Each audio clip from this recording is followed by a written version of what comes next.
Hello friend, आप कैसे हो। आप सभी को स्टडी जी के नमी यूट्यूब चैनल में बहुत बहुत स्वागत है। तो गाइज, जैसा कि आपको मालूम है, ये बायोलॉजी का सीरीज है और जो कि इसका जो टॉपिक है बायोलॉजी का जंतु विज्ञान की शाखा है। और इससे हम 50 इंपॉर्टेंट क्वेश्चन देखेंगे जो कि एग्ज़ाम में पूछा हुआ है। तो गाइज, अगर आप किसी भी एग्ज़ाम का तैयारी करते हैं तो आपके लिए ये बहुत इंपॉर्टेंट होगा। तो दोस्तों, आपका फर्स्ट नंबर क्वेश्चन है, अस्थियों का अध्ययन किस शाखा में आता है। तो फर्स्ट का आंसर हो जाएगा आपका ऑप्शन सी हो जाएगा। किस में? तो अस्थियों का अध्ययन ये ऑस्टियोलॉजी में आता है। तो फर्स्ट का आंसर हो जाएगा आपका ऑप्शन सी। 2 नंबर क्वेश्चन है, जीवों के संक्रमण के विरुद्ध प्रतिरोध का अध्ययन किया जाता है। तो 2 का आंसर हो जाएगा आपका ऑप्शन बी हो जाएगा। किस में किया जाता है? तो इम्यूनोलॉजी में जीवों के संक्रमण के विरुद्ध प्रतिरोधक का अध्ययन किया जाता है। तो आपका आंसर हो जाएगा ऑप्शन बी। 3 नंबर क्वेश्चन है, पैलियोओंटोलॉजी किसका अध्ययन करता है। तो 3 का आंसर हो जाएगा आपका ऑप्शन डी, आपका ऑप्शन बी हो जाएगा। पैलियोओंटोलॉजी किसका अध्ययन है। तो 3 का आंसर हो जाएगा आपका ऑप्शन डी हो जाएगा। किसका? तो जीवाश्म का अध्ययन है। तो आपका आंसर हो जाएगा ऑप्शन डी। 4 नंबर क्वेश्चन है, कीड़ों के अध्ययन को कहते हैं। तो कीड़ों के अध्ययन को क्या कहते हैं। तो 4 का आंसर हो जाएगा आपका ऑप्शन बी हो जाएगा। एंटोमोलॉजी कहता है। कीड़ों के अध्ययन को एंटोमोलॉजी कहता है। तो आपका आंसर हो जाएगा ऑप्शन बी। 5 नंबर क्वेश्चन है, तितलियों का अध्ययन कहलाता है। तो 5 का आंसर हो जाएगा आपका ऑप्शन सी हो जाएगा। क्या कहलाता है? तो लेपिडेटेरियोलॉजी कहलाता है तितलियों का अध्ययन। तो 5 का आंसर हो जाएगा आपका ऑप्शन सी। 6 नंबर क्वेश्चन है, मछलियों से संबंधित अध्ययन कहलाता है। तो मछलियों से संबंधित अध्ययन क्या कहलाता है। तो 6 का आंसर हो जाएगा आपका ऑप्शन सी हो जाएगा। क्या कहलाता है? तो यहाँ पे इक्विथियोलॉजी कहलाता है। मछलियों से संबंधित अध्ययन इक्विथियोलॉजी कहलाता है। तो आपका आंसर हो जाएगा ऑप्शन सी। 7 नंबर क्वेश्चन है, ओर्नियोथोलॉजी में किसका अध्ययन होता है। तो 7 का आंसर हो जाएगा आपका ऑप्शन ए हो जाएगा। ओर्नियोथोलॉजी में पक्षियों का अध्ययन होता है। तो 7 का आंसर हो जाएगा आपका ऑप्शन ए। 8 नंबर क्वेश्चन है, यहाँ पे हिम्पटोलॉजी किससे संबंधित है। तो 8 का आंसर हो जाएगा आपका ऑप्शन ए हो जाएगा। हिम्पटोलॉजी ये किससे? तो ये ऊतक से संबंधित है। तो 8 का आंसर हो जाएगा आपका ऑप्शन ए। 9 नंबर क्वेश्चन है, घाव का अध्ययन कहलाता है। तो घाव का अध्ययन क्या कहलाता है। तो 9 का आंसर हो जाएगा आपको ऑप्शन सी हो जाएगा। क्या कहलाता है? तो ट्रोमेटोलॉजी कहलाता है। घाव का अध्ययन क्या कहलाता है। जो ट्रोमेटोलॉजी कहलाता है। तो 9 का आंसर हो जाएगा आपका ऑप्शन सी। 10 नंबर क्वेश्चन है, कैंसर संबंधी रोग का अध्ययन कहलाता है। तो 10 का आंसर हो जाएगा आपका ऑप्शन सी हो जाएगा। क्या कहलाता है? तो कैंसर संबंधित रोग का अध्ययन ओंकोलॉजी कहलाता है। तो 10 का आंसर हो जाएगा आपका ऑप्शन सी। 11 नंबर क्वेश्चन है, मोलस्का समुदाय के जंतुओं के कवच का अध्ययन कहलाता है। तो 11 का आंसर हो जाएगा आपका ऑप्शन बी हो जाएगा। क्या कहलाता है? तो मोलस्का समुदाय के जंतुओं के कवच का अध्ययन क्या कहलाता है। तो कोंकोलॉजी कहलाता है। तो 11 का आंसर हो जाएगा आपका ऑप्शन बी। 12 नंबर क्वेश्चन है, वंशागति के नियमों के अध्ययन को कहते हैं। तो वंशागति के नियमों के अध्ययन को क्या कहते हैं। तो आपका आंसर ऑप्शन सी हो जाएगा। वंश यहाँ पे आनुवांशिकी कहते हैं। तो आपका आंसर हो जाएगा ऑप्शन सी।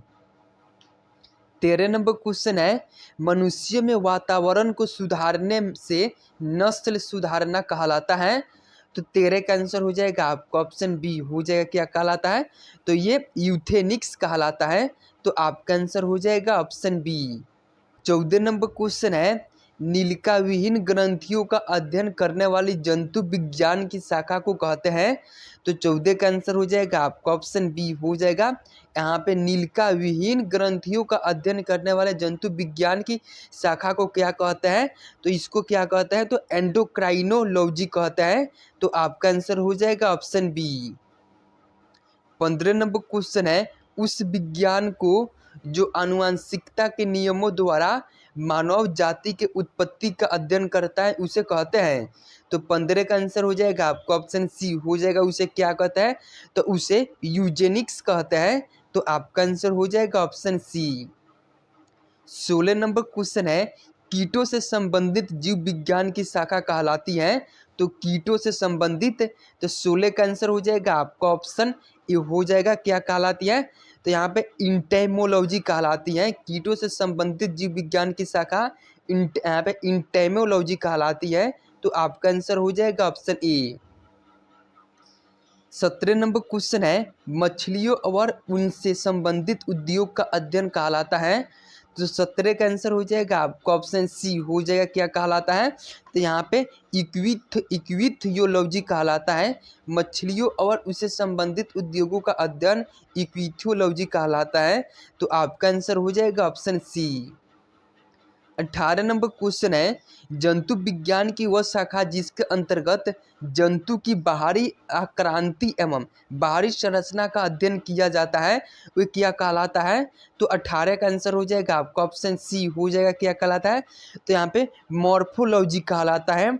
जंतु विज्ञान की वह शाखा जिसके अंतर्गत जंतु की बाहरी आकृति एवं बाहरी संरचना का अध्ययन क्या कहलाता है, तो मॉर्फोलॉजी कहलाता है।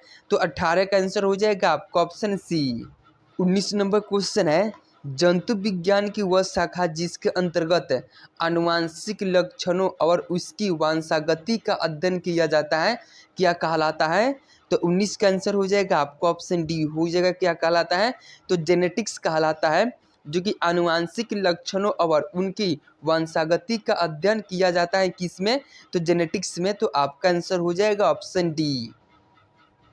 20 नंबर क्वेश्चन है, मानव त्वचा का अध्ययन करने वाली विज्ञान की शाखा कहलाती है।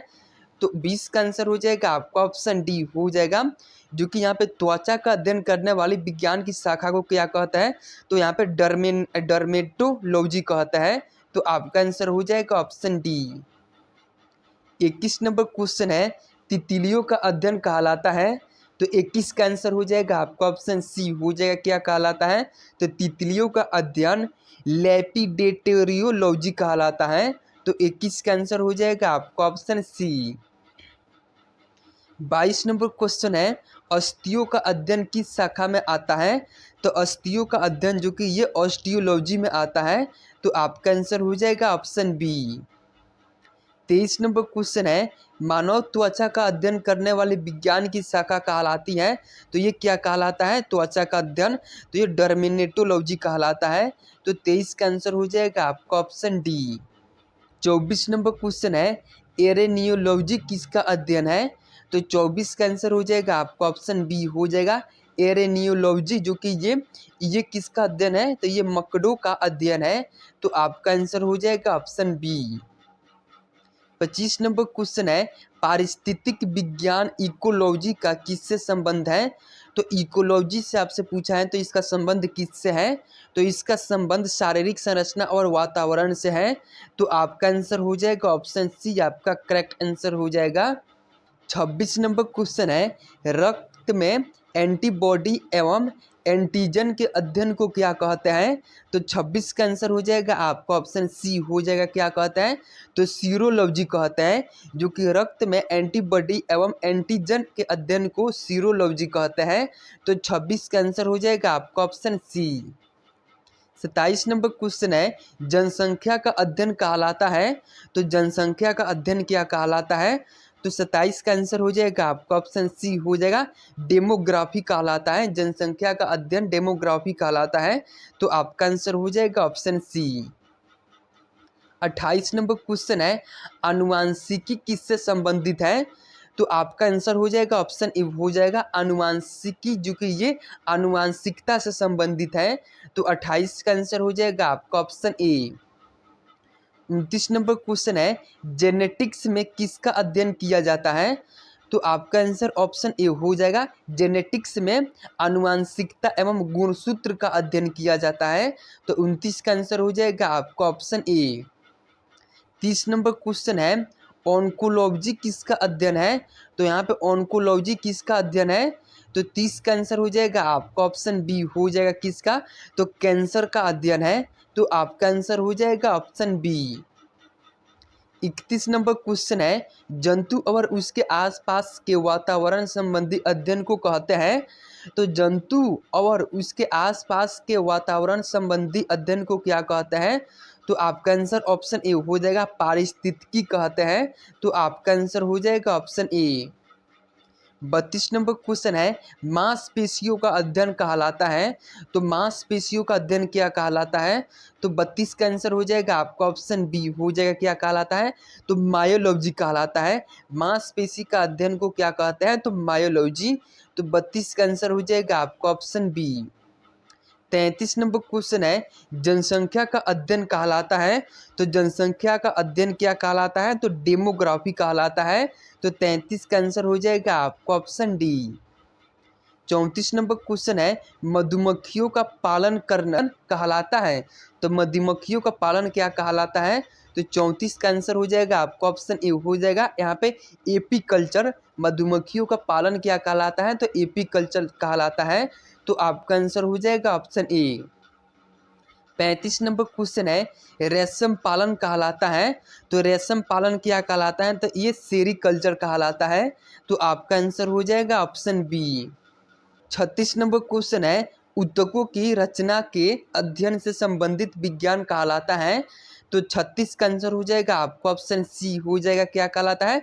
तो हिस्टोलॉजी कहलाता है। ऊतकों की रचना के अध्ययन से संबंधित विज्ञान को क्या कहते हैं? तो हिस्टोलॉजी।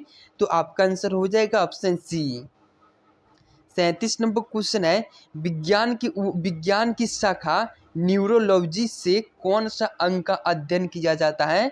तो 37 का आंसर हो जाएगा आपका ऑप्शन ए हो जाएगा यहाँ पे न्यूरोलॉजी से कौन सा अंग का अध्ययन किया जाता है? तो यहाँ पे स्नायु तंत्र का अध्ययन किया जाता है न्यूरोलॉजी के अंग से। तो आपका आंसर हो जाएगा ऑप्शन ए। 38 नंबर क्वेश्चन है, जेरेंटोलॉजी निम्न में से किसके अध्ययन से संबंधित है? तो ये वृद्ध के अध्ययन से संबंधित है। तो आपका आंसर हो जाएगा ऑप्शन सी। 39 नंबर क्वेश्चन है, पीडियाट्रिक्स निम्न में से किससे अध्ययन से संबंधित है? तो ये शिशु रोग के अध्ययन से संबंधित है। तो आपका आंसर हो जाएगा ऑप्शन सी। 40 नंबर क्वेश्चन है, टिश्यू कल्चर का अध्ययन किसके लिए उपयोगी है? तो 40 का आंसर हो जाएगा आपका ऑप्शन डी हो जाएगा, किसके लिए? तो यहाँ पे टिश्यू कल्चर का अध्ययन किसके लिए उपयोगी है? तो ये आनुवांशिकी के लिए उपयोगी है। तो 40 का आंसर हो जाएगा आपका ऑप्शन डी। 41 नंबर क्वेश्चन है, कीड़ों के अध्ययन को कहते हैं। तो दोस्तों इस क्वेश्चन का आंसर आप लोगों को कमेंट बॉक्स में बताना है कि कीड़ों के अध्ययन को क्या कहते हैं। तो गाइज अगर आप सभी को वीडियो अच्छा लगा हो तो प्लीज़ लाइक एंड सब्सक्राइब कर देना। ओके गाइज, फिर मिलते हैं बायोलॉजी के नेक्स्ट टॉपिक में।